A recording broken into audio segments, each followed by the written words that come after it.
ও বৌদি, বলছি সন্ধ্যা তো হয়ে গেল, তোমার বাড়ি ঘুরতে এসছি, কিছু খাওয়াবে না, খালি মুখে রাখবে?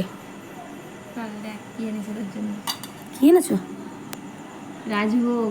আরে সাবাস, রাজভোগ। সেদিন বানিয়েছিলাম সুজি, সেই সুজি বানিয়েছি আবার গুড় দিয়ে।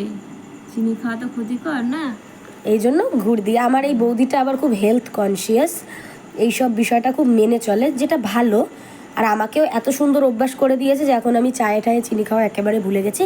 তো ওইসব বাজে বকা একেবারে বন্ধ করে দিই। এই আসল জিনিসটা আপনাদেরকে দেখাই, সুজি।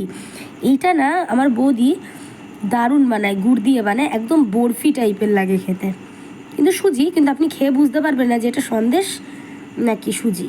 1 মিনিটের জন্য খেয়ে বুঝতে পারবেন না, পরে আপনাকে বললে সেটা বোঝানো যাবে।